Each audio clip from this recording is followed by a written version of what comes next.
Now, I know what this says. It says, know enough about healthcare SEO to hire a marketing agency. Uh, what I want to tell you is that this is not about teaching you any kind of deep dive search engine optimization. There are enough SEO geeks out there. This is about instead, if you are thinking about outsourcing any work to a marketing agency, or you're thinking about hiring somebody and bringing them into your practice, we want to give you just enough of a taste of some of the terms and some of the priorities for healthcare SEO so that when you make those choices, you can hopefully make better ones. It's not easy to pick people like that, and those decisions, you want them to be good ones, so we want to help you make a good decision. And the big deal about SEO is that it's a lot about knowing, liking, and trusting. So before we even get into SEO, let's talk about ourselves. And in our own lives, we all have people who we know, like, and trust differently from some other people. Over here on the left, this is some guy that we just met. So now we know his name, but that's all we know. Do we like him? Don't know. Do we trust him? No, we just met him. That's like an acquaintance. Here in the middle, we've got a couple. They're holding hands. So let's hope that they at least like each other, right? They like each other. Maybe they trust each other, depending on how long they've been together. And over here on the right, somebody that we love. Hopefully, we love them for good reasons, and we trust them deeply. If we've loved them for a long time, we've trusted them for a long time. No matter how you look at these three different types of people, though, at the end of the day, when it comes to know, like, and trust, it's all about trust. It's either there or it's not. You can earn trust from people. You can lose people's trust. You've got to keep it over time. And when you think about trust in this context, Google is the same way. Each of the things that somebody does with us to earn our trust and keep our trust, think of that as a signal. Somebody keeps their word. They keep their promise. They do what they say they're going to do. They're loyal to you. They keep your secrets. Whatever they are, each one of those is a signal of trust. And Google needs signals of trust also. Remember, Google was built by people, and when Google delivers search results, and some results are at the top and some are at the bottom, the ones that are at the top are the ones that Google trusts more than those at the bottom for whatever reasons those are. It's all about trust. And so, healthcare search engine optimization, here's all you need to know.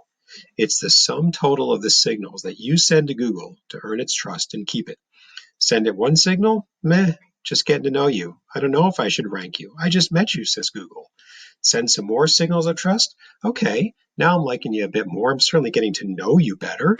And when I know you, I can like you. Nobody likes what they don't know, and nobody trusts what they don't like, right? So, but if you send a lot of signals and you keep sending good signals and good quality signals and a lot of them over time, Google says, wow, I really know you. I really understand you. It's safe for me to rank you high. I think I will rank you high. It's all about trust. Now, the name of the game of doing all this work is search results.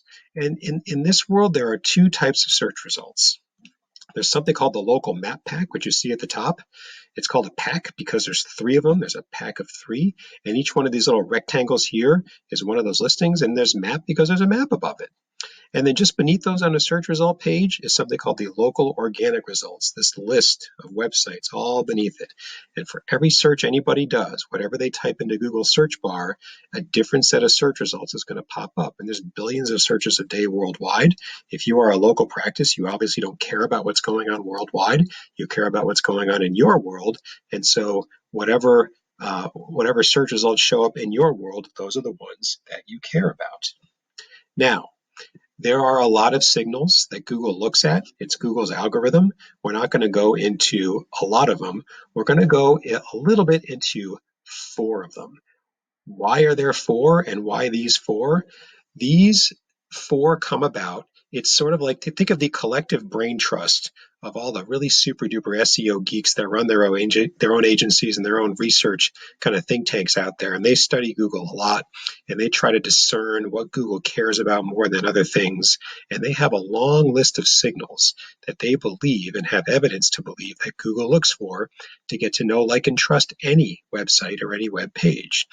The reason that we're picking four is because for the world of local SEO, so local medical practices, local healthcare practices, the four that we're going to show you here account for well over 50% of all of the categories of signals that Google is looking for. So whatever it is you're going to do, whoever you're going to hire or outsource to, if they don't have these 4 types of signals under control, nothing else is really going to matter, is what it boils down to.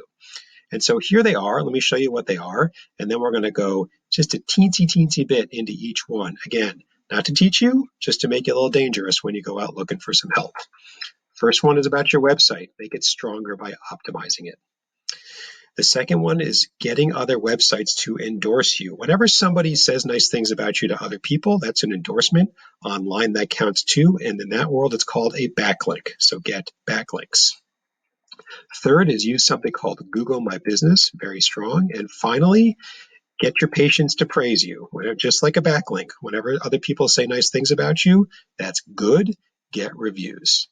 So a little bit about each one, and let's start with website.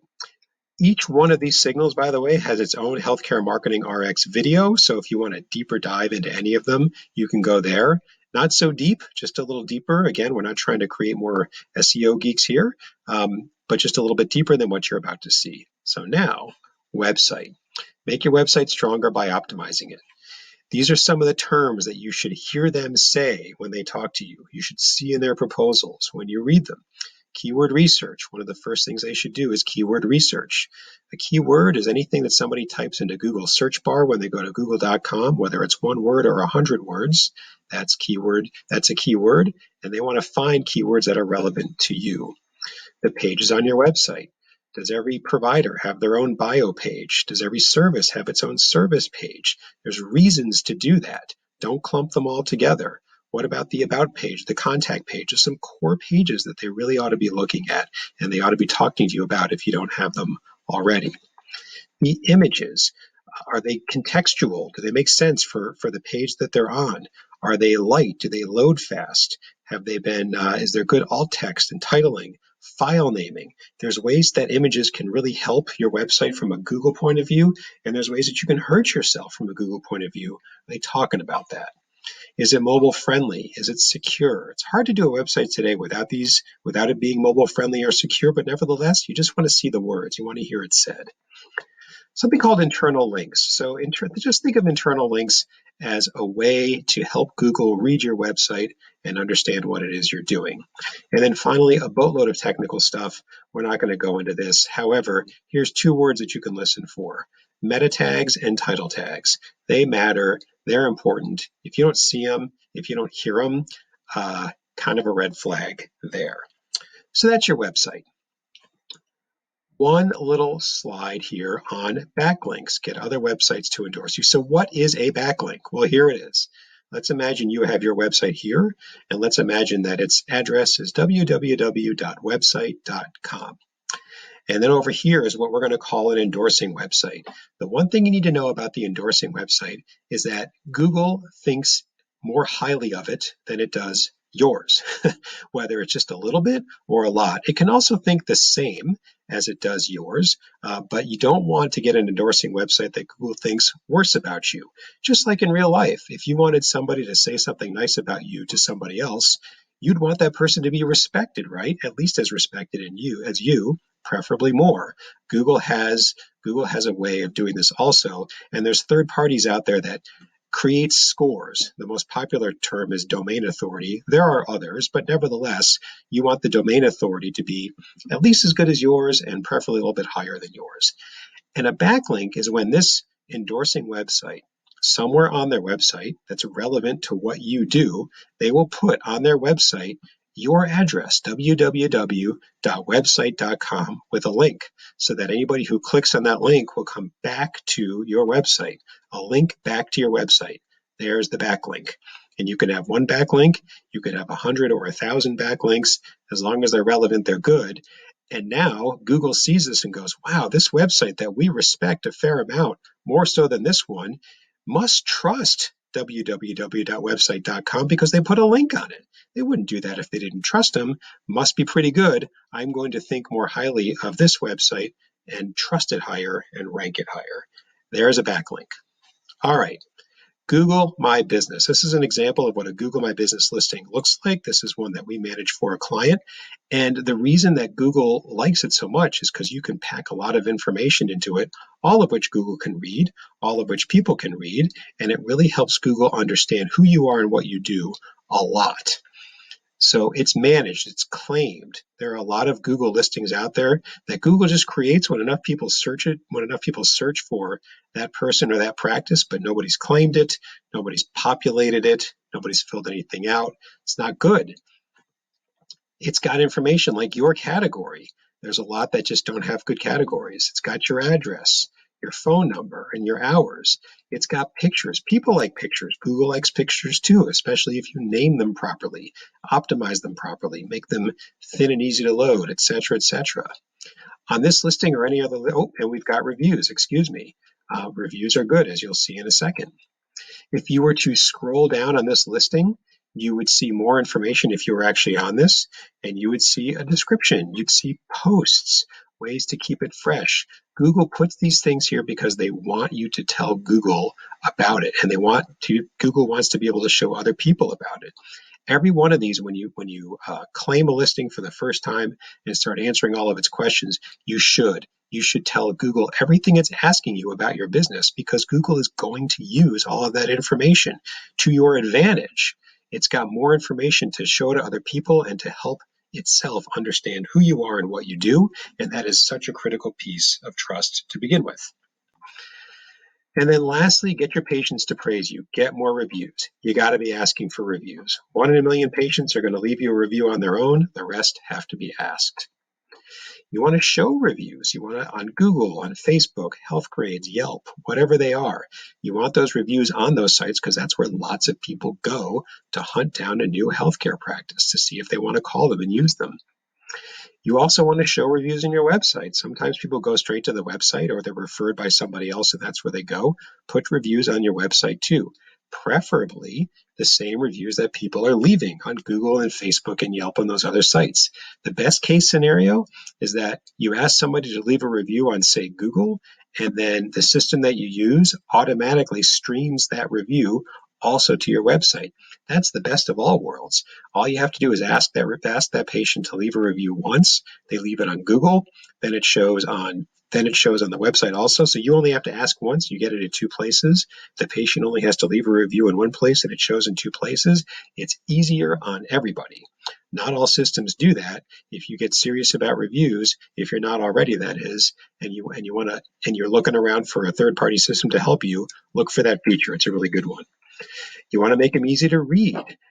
Every once in a while, you'll see on a website these beautiful, amazing, detailed stories from patients whose lives have been changed because of these skills of the practice and the doctors in the practice. Problem with those really lengthy reviews is that sadly, very few people read them. They want fast. They want easy to read. They don't have any attention span. Make them short. Show how many stars they have. Put the date on it. These are the things that make them easy to read and get the point across. And then lastly, make sure that as you get reviews and you do all these things, that you're doing it in a HIPAA compliant way. If you're going to do them in an automated way of any kind, or you're going to do it online, you're probably going to be sending out emails or maybe texts that counts as protected health information. So if you're using a third-party provider, make sure that they're HIPAA compliant. Very few medical practices or healthcare practices think about where HIPAA and marketing can overlap. There are places where they do. This is one of them. So just make sure that if you're going to subcontract this out, that subcontractor is HIPAA compliant. All right, we're in the home stretch here, and just want to say, what makes a good marketing agency for healthcare SEO? I want to focus on how they get started with you. So even before you decide if you want to use them, they want to do an evaluation of your online presence, and they need to include those 4 signals. They can include whatever else they want, but if they don't include these 4 signals, they're not going to get very far, because those 4 signals, like I said before, are easily more than half of the reason why a website ranks where it does in Google. They're going to give you a proposal for work, and it's got to include these 4 signals in a way that's clear and understandable to you with these following characteristics. which of those signals they think are strong, which are weak, and why. The priority in which they're going to turn each weak signal into a strong signal. Maybe they're going to try to do it all at once. Maybe they're going to phase it out, but they're going to tell you what that is and why. Once they get a signal strong, how they're going to keep it strong. They don't stay strong on their own. Remember, people can lose our trust, right? You've got a good friend. Maybe you've got somebody in your life who used to be a really close friend and no longer is. And if the reason is they did something to lose your trust, then you get it, right? The same thing can happen with Google and how they're going to measure each signal. They're going to give you some examples of prior work, how they did these things, how they got more website traffic, how they got more reviews, how they climbed in keyword research rankings. And they're going to demonstrate one way or not one way or another, but they're going to demonstrate to you that they're HIPAA compliant. So there's more I'm sure that you want to look for, but when it comes to SEO, these are the things that we believe you really want to look for. So thanks for listening. Our library of healthcare marketing RX videos is growing. And if you're curious about us as an agency, Market Advisory Group, just go to marketadvisorygroup.com.